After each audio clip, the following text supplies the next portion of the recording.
Mary-Kate DeBoer here with advice from experts in the field of classroom management. The first expert I want to talk about is Harry Wong, who wrote the book First Days of School: How to Be an Effective Teacher.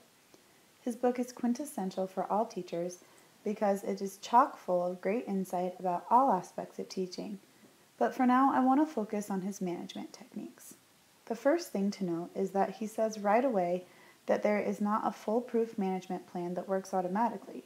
You have to really work to implement a plan that stops problem behavior before it ever starts. What this looks like in the classroom is teacher preparedness and having a sense of what to expect from students. If I want to prevent a problem from occurring when I have students work collaboratively, I will make sure that my two troublesome boys are not working together. I expect that students will need guidance to accomplish certain tasks. So instead of saying, okay, into your literature circle groups and talk about the book, I make sure they have guide questions to discuss, and I always teach a lesson before we even start literature circles about what I really mean when I say talk about the book, because that statement is not very clear. If I didn't have those things put in place, about 5 minutes into literature circles, I would be hearing off-topic conversation and get really mad that students weren't doing what I asked. It is up to me to be prepared for what I know kids will do outside of my explicit rules. Think ahead and try to account for situations where you know students will be off task, cause trouble, or break rules. The next two experts I want to talk about are Jim Fay and Dr. Foster Cline, who are the creators and authors of Love and Logic. The Love and Logic philosophy works for teachers and parents alike and has really shaped how I run my own classroom. A couple important Love and Logic techniques are to use empathy when disciplining a student, use enforceable statements, and give students choices. Using empathy while trying to discipline a child is very difficult, and it takes a lot of practice to get it right. This is how empathy may sound.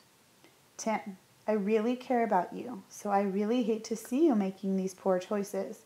When you don't use your class time wisely, it shows me that you don't care about your work. And I know that's not true because I've seen what you're capable of.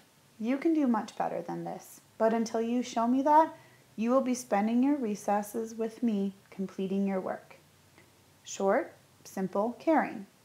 You don't need to dwell on their mistakes or berate them for not doing what you asked. In a calm, caring voice, hand out the consequence. If you know that you cannot be calm enough to discipline a student at that moment, let them know. Say, we will talk about your behavior later. There will be consequences. And leave it at that. Walk away, take a breath, and approach the student when you feel like you can have some empathy.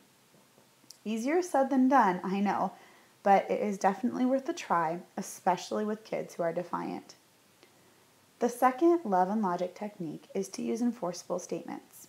An enforceable statement is when you tell students what you will do rather than telling them what to do.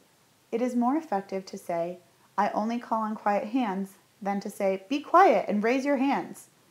It is more effective to say, I will know you are ready to go to lunch when I see clean and quiet tables, than to say, you have to clean your tables before you go to lunch.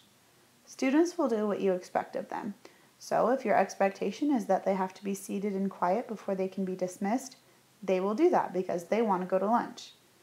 However, your expectations have to be clearly set from day one. You have to follow through with consequences and rewards respectively if they do or do not meet your expectations. Lastly, an important Love and Logic technique is to give students choices. In this way, you dramatically decrease power struggles with students, and you let them know that you trust them and you think they are smart enough to make wise decisions.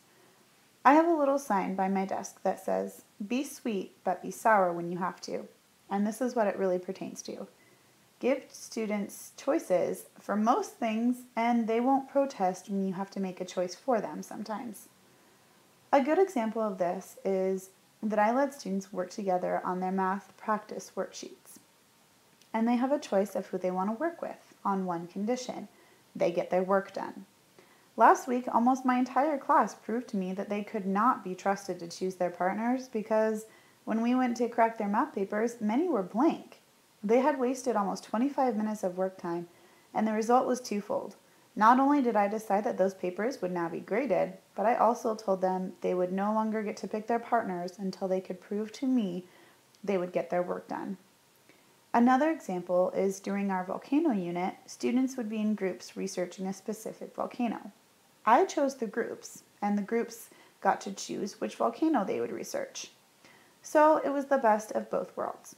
I prepared for them to work in a group with people I knew, for the most part, would work well together, even if they didn't like it. But they were happy because they chose to research a volcano they were interested in and motivated to learn about. I give choices about many other things. They can choose where they want to sit in the room for silent reading. They can use a personal whiteboard or lined paper for working on math problems. When they are finished, I have a whole shoe rack of activities they can do, including flashcards, trivia cards, extra Scholastic News magazines to read. They can free write or read. There is a reason that Harry Wong, Jin Fei, and Dr. Foster Cline are well known in the education world. Their behavior plans work. Their classroom management techniques work. And now you have actual examples of how effective they are in a real classroom. I hope you take the advice of these well-known experts and apply their techniques to your own classroom for the sake of your kids, but also for the sake of your own sanity and long-lasting teaching career.